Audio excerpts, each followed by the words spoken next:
அவர்களுக்கும் ஐயா நம்ம ராஜி ஐயா அவர்களுக்கும் நம்ம ஐயா அவர்களுக்கும் செல்வியக்கா அவர்களுக்கும் நம்ம சாந்தி அணி அவர்களுக்கும் ராணி அணி அவர்களுக்கும் வேணி அவர்களுக்கும் சின்ன பொண்ணு அவர்களுக்கும் மற்றும் நம்முடைய சசி அக்கா அவர்களுக்கும் மணிமேகலை அக்கா அவர்களுக்கும் நம்முடைய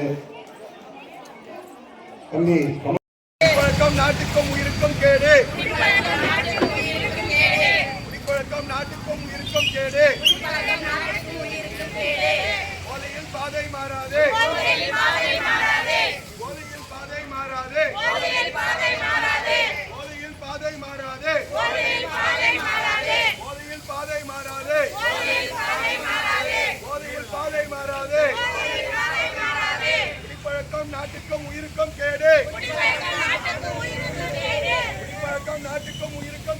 குடிப்பழக்கம் நாட்டுக்கும் உயிருக்கும் கேடு குடிப்பழக்கம் நாட்டுக்கும் உயிருக்கும் கேடு குடிப்பழக்கம் நாட்டுக்கும் உயிருக்கும் கேடு போதையில் பாதை மாறாதே போதையில் பாதை மாறாதே போதையில் பாதை மாறாதே போதையில் பாதை மாறாதே போதையில் பாதை மாறாதே போதையில் பாதை மாறாதே குடிப்பழக்கம் நாட்டுக்கும் உயிருக்கும் கேடு குடிப்பழக்கம் நாட்டுக்கும்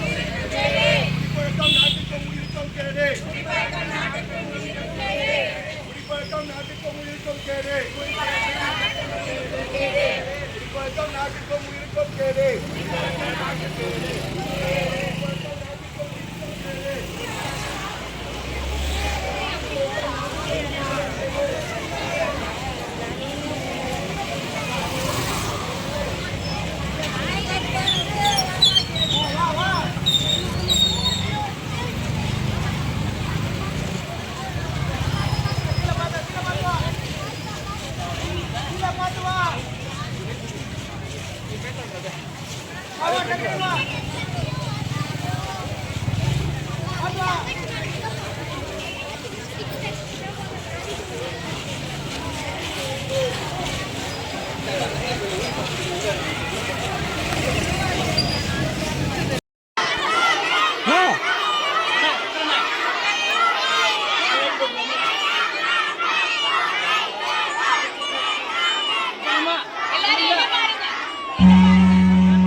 மகேஸ்வரி அவர்களே வருக வருக என்ற அனைவரும் சார்பாகவும் வரவேற்கிறோம். ஸ்டார்ட்.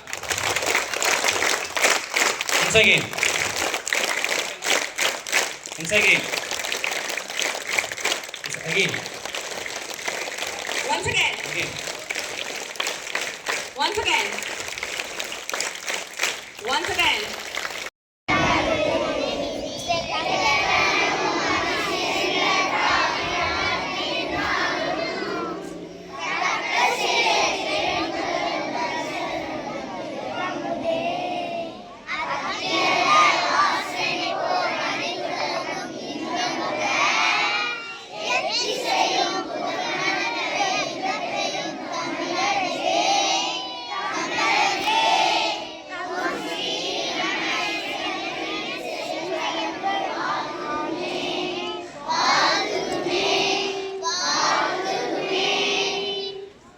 நன்றி.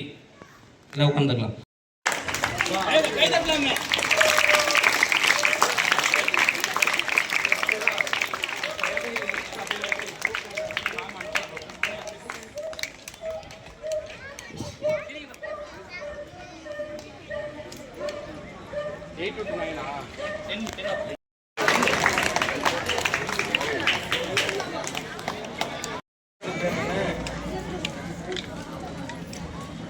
பெரிய கைதல் கொடுக்கலாமே.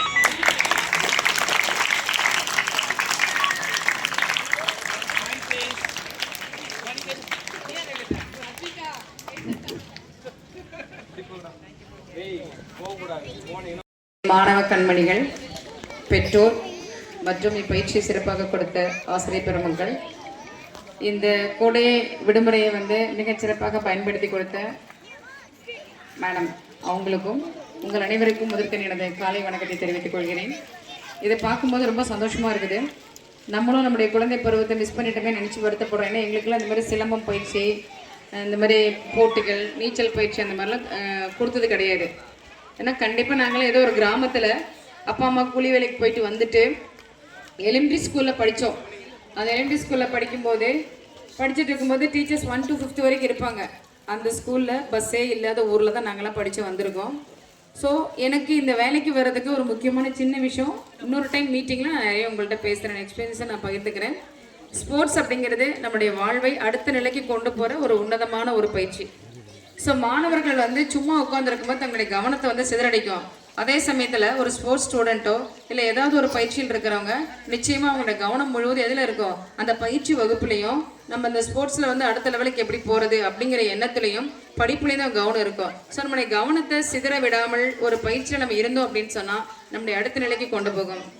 டைரக்ட் எஸ்ஐ 2004 பேட்சில் நான் டைரக்ட் எஸ்ஐயாக பதவி அமர்த்தப்பட்டேன். அதுக்கு என்ன காரணம் அப்படின்னு கேட்டிங்கன்னா, நான் எந்த கோச்சிங் கிளாஸும் போனது கிடையாது. கோச்சிங் கிளாஸ் கொடுக்குற அளவுக்கு வசதியும் இல்லை, அப்பா அம்மா கூலி வேலை தான். அந்த மாதிரி சந்தர்ப்பத்தில் நான் ஸ்கூல் டீச்சராக போயிட்டு இருந்தேன். கவர்மெண்ட் ஸ்கூலில் ஒரு MA MPhil படித்து முடிச்சுட்டு ஒரு கவர்மெண்ட் ஸ்கூல் டீச்சராக 6th +2 வரைக்கும் கிளாஸ் எடுத்தேன். ஸோ ஸ்டூடெண்ட்ஸ்க்கு கிளாஸ் எடுக்கும்போது நம்ம சப்ஜெக்டை படித்து தான் எடுக்கணும் இல்லைங்களா? ஸ்டூடெண்ட்ஸ் எல்லாம் கேள்வி கேட்பீங்களா, கேட்க மாட்டீங்களா? கேட்பீங்க. அப்போ உங்களுக்கு பதில் சொல்கிறதுக்கு நான் தயாராக இருக்கணும். அப்படி ஒரு ஆசிரியராக நான் பயிற்சியில் இருக்கும்போது தான் இந்த எக்ஸாம் எழுதினேன். அதில் தான் நான் பாஸ் ஆனது. அதுக்கப்புறமா நான் காலேஜ் படிக்கிற காலத்தில் பள்ளி பருவத்தில் ஸ்போர்ட்ஸ்லேயும் NCCலையும் இருந்தேன். ஸோ உங்களுக்கு கட் ஆஃப் மார்க் பார்க்கும்போது நிறைய வரும். நம்மளுடைய பயிற்சி பாடத்திட்டம் எக்ஸாம் தேர்வை விட ஒவ்வொருத்தருக்கும் ஒவ்வொரு மார்க் இருக்குது. இப்போ A certificate, B certificate, C certificate 3 இருக்குது NCCயில். ஸோ 9th ஸ்டாண்டர்ட் நீங்கள் போயிட்டீங்கன்னா NCC மாணவர்கள்னு எல்லா ஸ்கூல்லையும் இருப்பாங்க. அதை கண்டிப்பாக நீங்கள் ஜாயின் பண்ணணும். NSSக்கு 2 மார்க் இருக்குது. அதே மாதிரி ஸ்போர்ட்ஸுக்கு school level, district level, state level, national லெவலுக்கு தனி மார்க் இருக்குது. இந்த மார்க் உங்களுக்கு கை கொடுக்கும். ஸோ எனக்கு அப்படி தான் இந்த 2 மார்க் கட் ஆஃப் ரீச் பண்ணுறதுக்கு உதவியாக இருந்துச்சு. அதை வச்சு தான் இன்றைக்கி நான் ஒரு நேரடி உதவி ஆய்வாளர் பணியமர்த்தப்பட்டு 23 வருடங்கள் என்னுடைய பணியை முடித்து உங்களுடைய உதவியால் இன்றைக்கி சிறப்பாக பணி போயிட்டுருக்கேன். நான் கேட்டேன் கோயம்பேடு காவல் ஆய்வாளராக ஒரு 4 மாதங்கள் ஆச்சு. இன்னைக்கு உங்களை சந்திக்க இந்த வாய்ப்பை ஏற்படுத்தி கொடுத்த கிரிதரன் சார் அவர்களுக்கு என்னுடைய மனமார்ந்த நன்றி தெரிவித்துக் கொண்டு நம்ம எல்லாரும் மீண்டும் ஒரு முறை சந்திக்கலாம்னு எனக்கு கொஞ்சம் அர்ஜென்ட் ஒர்க் இருக்கிறனால உங்கள்கிட்ட இருந்து விடைபெறுகிறேன். நன்றி, வணக்கம். இந்த ஸ்போர்ட்ஸை நீங்கள் எல்லாரும் கண்டினியூ பண்ணணுங்கிறதா என்னுடைய வேண்டுகோள். வாழ்த்துக்கள். நன்றி. மேடம் ஆர் மகேஸ்வரி அவர்கள், நான் போய் முந்தானத்துக்கு தான் அவங்கள கூப்பிட்டேன். மேடம் இந்த மாதிரி சின்ன குழந்தைங்களுக்கு கேம்ப் நடத்துகிறோம், 2வது வருடம். இதுலேருந்து நீங்கள் தயவு செஞ்சு காலையில் ஒரு 10 நிமிஷமாவது வந்துட்டு போனான்றதை சொன்னேன்.